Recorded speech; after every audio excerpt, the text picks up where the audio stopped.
Welcome back to the deep dive. So today we're not just talking about, general data overload. We all feel that, right? Too many Yeah. emails, too much noise. Yeah, that's a given. We're diving into something much more specific and honestly way more costly in a technical sense. We're calling it infobesity. Hmm. And it's this thing where you have too much detail specifically hitting you at exactly the wrong moment in complex projects. Right. And it can really cripple projects that depend on getting information in stages. Exactly. Phase delivery. And the sources we're digging into today, they come right out of the world of digital construction, looking at building information modeling or Is it? Oh, BIM. right. Yeah. Yeah, how this field, which is, it's designed to be super structured, still somehow gets completely tripped up by, well, information overkill, infobesity. Okay, so that's our focus. And our mission for this deep dive is pretty clear. We want to unpack the risks of this infobesity. Right. Risks that are actually serious enough that they're addressed in a big international standard, ISO 19650. That's the one. And we're going to zoom right in on one really common mistake, a specific pitfall they talk about. These things called LOD discrepancies. Yeah, LOD discrepancies. And, the simple version of the problem is this. What are the actual disadvantages when you push really advanced information, say data needed for actual fabrication? We call that LOD 400. Okay. What happens when you jam that in too early, like during the design and coordination phase, which is really LOD 300 territory? It sounds maybe a bit bureaucratic when you put it like that. LOD this, LOD that. It does, but the cost implications, believe me, they are huge. Okay, let's unpack this then. We probably need to start with the basics, the framework. We keep saying BIM for anyone listening who maybe isn't deep in this world. What is BIM, just structurally? Right. So at its core, BIM, building information modeling, it's really a structured way, a formal approach to managing all the data for a building or infrastructure project. So not just the 3D model you see. No, not just the geometry. It's the I in BIM that's key, the information. The specs, the materials, the costs, warranty info, all tied to the elements in the model. Oh. And to manage that potential flood of information, well, that's why we need standards. And that brings us to LOD, level of development. Yeah. I kind of think of it as like the project's maturity gauge. It tells you not just how much data there is, but how reliable it is. Like, can you trust this information for what you need to do right now? That's a really good way to put it, a maturity gauge. And we absolutely need that kind of throttle because what, say, a concept designer needs early on is totally different from what the person actually fabricating the steel needs later. Right. So LOD 300, that's often the baseline for getting your documentation sorted, coordinating different systems. You've got accurate shape, sizes, locations, but the specific product, often still generic at this point. Okay, so LOD 300 is enough to say, look, we need a pipe run here, and it's roughly this big. Yeah. Let's the architect and the engineer make sure it doesn't clash with a beam or something. Exactly. It's for coordination. Now, contrast that with LOD 400. That's pretty much the deep end. It requires specific, reliable, and actually verified information. Stuff you need for procurement, for fabrication, for installation. So if LOD 300 is a pipe, LOD 400 it's this specific pipe from this manufacturer, model number ABC, needs exactly this much space to install, use these specific fittings. You're basically committing to buy it. wow, okay. Yeah. Big difference.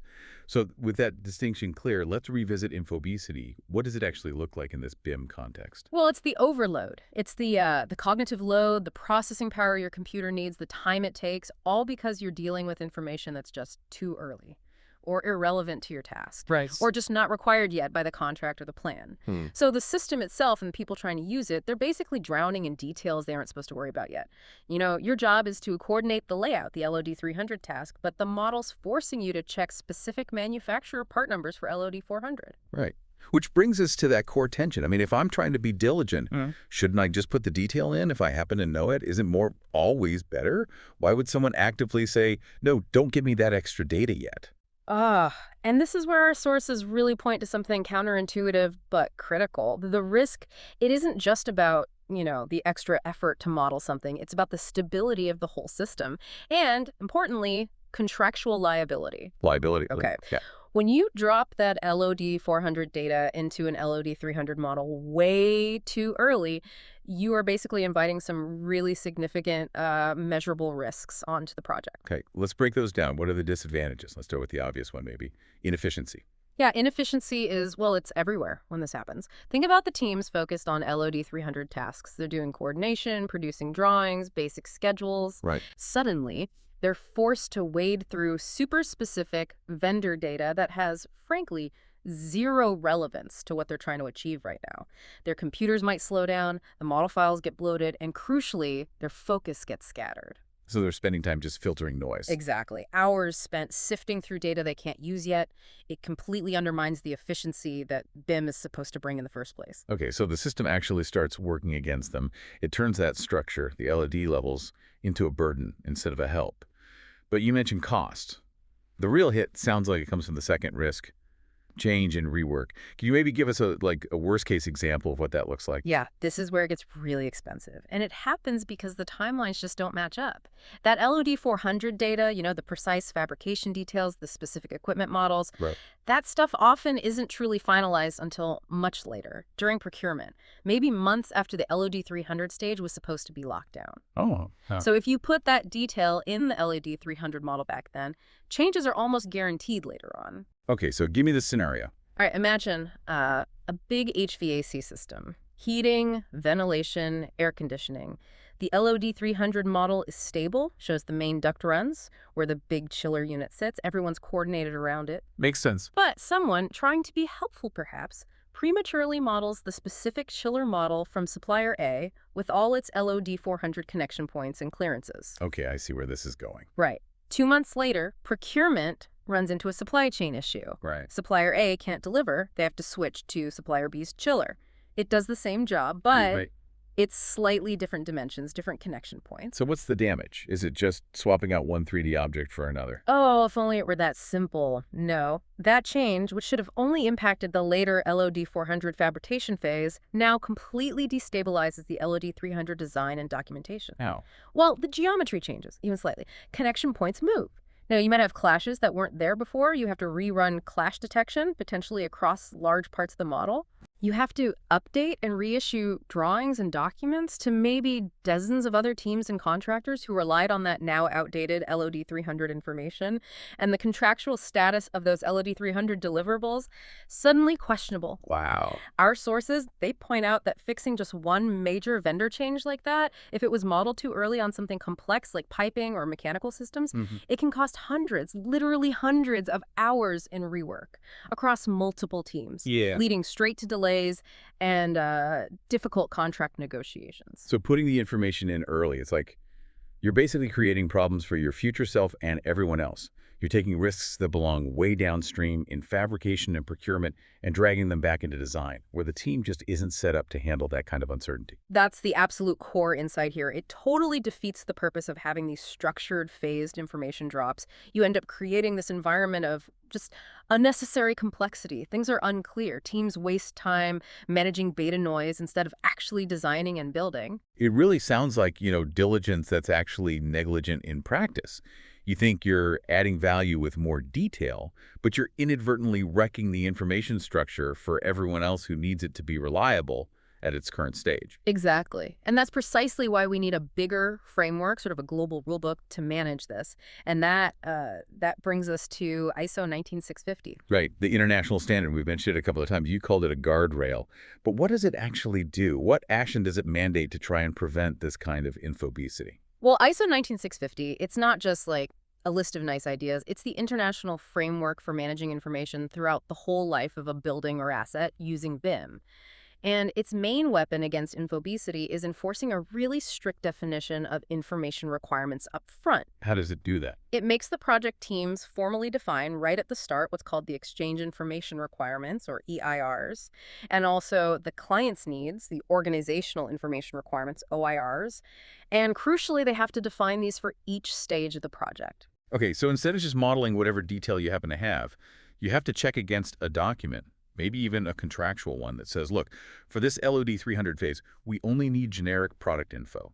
Do not put in specific bolt patterns or supplier part numbers yet. That's the structural fix. By mandating those requirements, ISO 19650 basically forces everyone involved, the client, the architects, the engineers, the contractors, to agree upfront on what level of detail, what LOD, and what information maturity is appropriate for each specific deliverable at each specific milestone. Okay.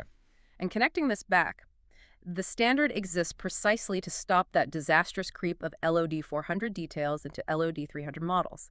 If you try to submit data that violates that structure, that goes beyond what the EIR's demand for that stage. It fails the quality check. Essentially, yes. Yeah. It introduces the very risks of confusion and rework that the standard is designed to prevent. It's telling you, be lean, be accurate for the stage you're in, and maybe most importantly, be timely. Don't jump the gun. Here's what I find really interesting about this. ISO 19650 sounds less like a technical data standard and more like, well, it's really a process standard for managing commercial and financial risk, isn't it?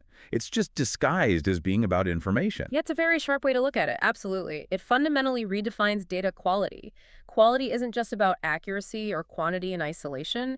It's about relevance and appropriateness for the current phase and decision-making needs. Right. And that's vital because on these big projects with many different companies involved, the moment you allow unrequired, super specific, and often volatile data into an early stage model, you can actually paralyze effective decision-making further down the line. The signal just gets lost in the noise. Okay. So wrapping this up, what does this all mean for you, the listener, whether you're in construction or, frankly, any field dealing with complex information flow? Infobesity, like we've seen with LOD 400 data creeping into LOD 300 models, it isn't just an annoyance. It's a serious technical risk. Yeah, it is. It's recognized, it's codified by international standards like ISO 19650, precisely because it leads to predictable, expensive rework and inefficiency. It's a known failure pattern. And, that really raises a key question for anyone managing complex processes. If even these highly structured, digitally advanced environments like BIM really struggle with this infobesity problem, what systems do you actually have in place in your own work, your team meetings, your project dashboards, whatever? What checks are there to make sure you and your team only get the right level of detail at the right time? It's a good challenge.